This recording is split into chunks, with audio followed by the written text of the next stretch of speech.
Hello, all you fine, beautiful people. I'm back here once again with another reaction, and today I'm going to be reacting to Nutshell by Alice in Chains. If you're new to the channel, I play the song all the way through, give you my thoughts and opinions on it at the end. And as usual, if there's anything you want me to react to, just put it down in the comments section. I try to get around everyone's suggestions. So I'm going to be very upfront with you guys. The only stuff I've heard by Alice in Chains is the Facelift album and a couple songs, I think, from Dirt. Other than that, I virtually have heard nothing by Alice in Chains. Not the biggest grunge fan in the world. Was never a huge fan of Nirvana. Soundgarden had some songs I like, but Alice in Chains, at least that first album, always felt to me more like a metal album than it did a grunge album. So I thought, you know what? I'll look at this. One of you suggested this. I put up a poll. There's there's 6 points between, I believe, 4 points between this and Nuclear Burn by Brand X, and 6 points between this and Bela Lugosi's Dead by Bauhaus. So I thought, you know what, this would be a perfect time. You guys voted for it. Let's see how it sounds. So without further ado, here it is, Nutshell by Alice in Chains.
So that was Nutshell by Alice in Chains.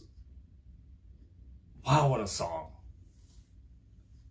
I really do like this. This song has a great feeling of sadness, of despair, of kind of this longing for death that really is in this song. And I love the acoustic nature of it. It does have a very downer feel, and you kind of read the lyrics to this song, and if I know the story of Lane Staley, how he pretty much battled addiction throughout his whole career, his whole life, and it kind of took him way too soon. And it's one of those songs that, looking at it lyrically, it kind of feels almost like a cry for help at one point. We chase the misprinted lies. We face the path of time, and yet I fight, this battle all alone. No one to cry to, no place to call home. And you always hear about, like, addicts always feeling like they're alone, like they're always in this kind of isolation. And I don't know if I'd be feeling this way if I didn't know the story of Lane Staley a little bit. I always found him fascinating. I find it weird that, like, I'll go to albums and listen to maybe one album or an album and a bit and completely not listen to anything else the band did. And I kind of feel at this point like that was a mistake. Because I know I've done it with so many bands, plus there's only, for me, only so many hours in the day. I find it kind of coming back to this stuff and being like, how did I miss this?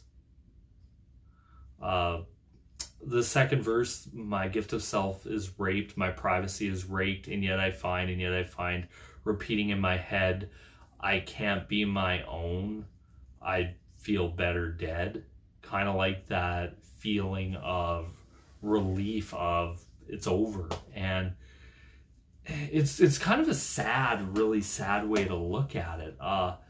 For this song, I have to say, Lane Staley's voice, of all the voices in that whole grunge thing, alternative of the early to mid 90s, I found his to be one of the more interesting voices. I know a lot of people would probably say Cobain or Cornell or even Eddie Vedder.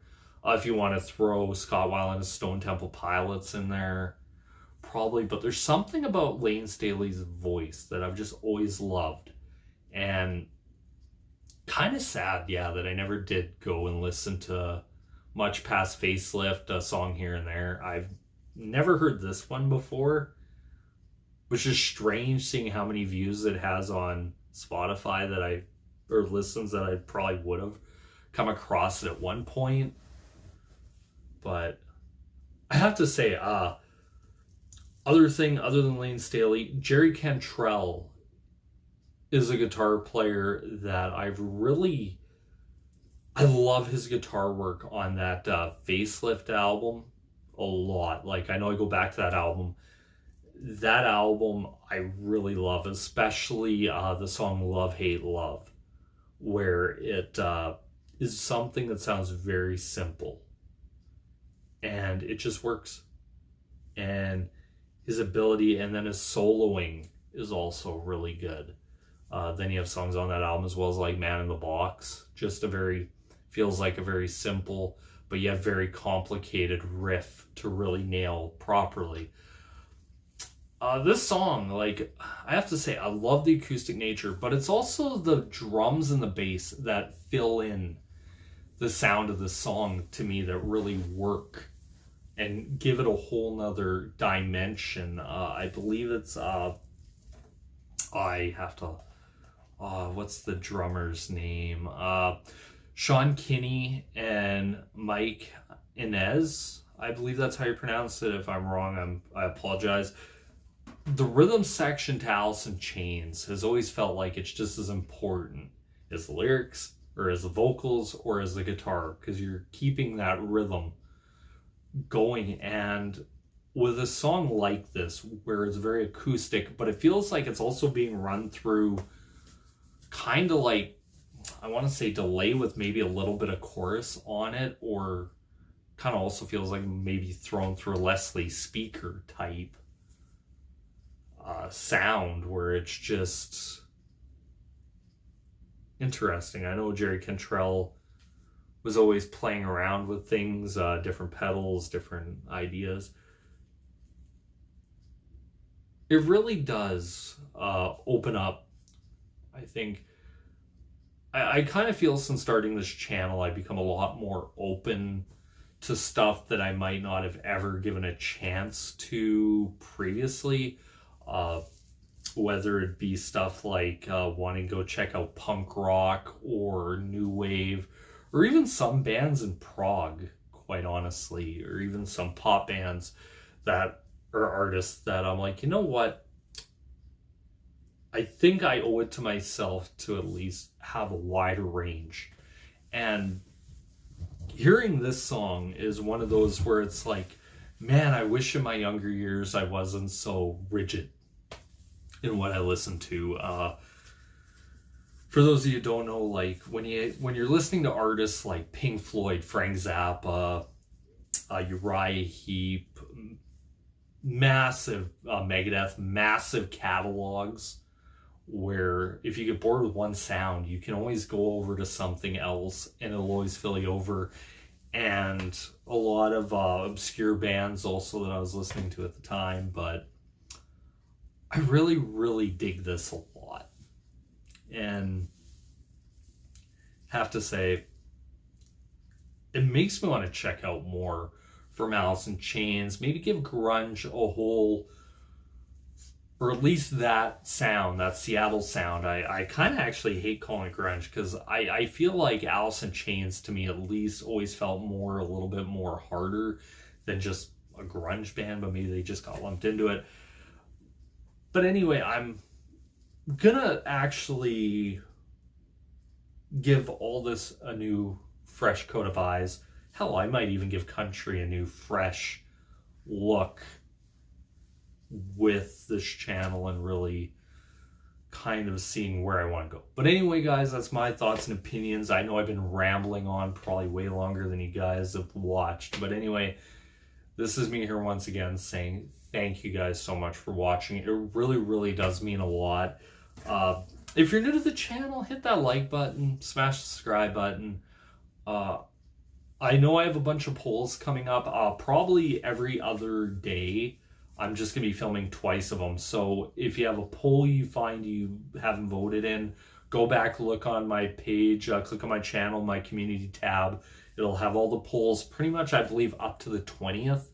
And then after that, I'm going to see, probably I'll give it a week and I'll see where I want to go with all the polls. And if I want to continue it up to the new year, if I want Christmas week to kind of be something just for me, stuff I want to listen to.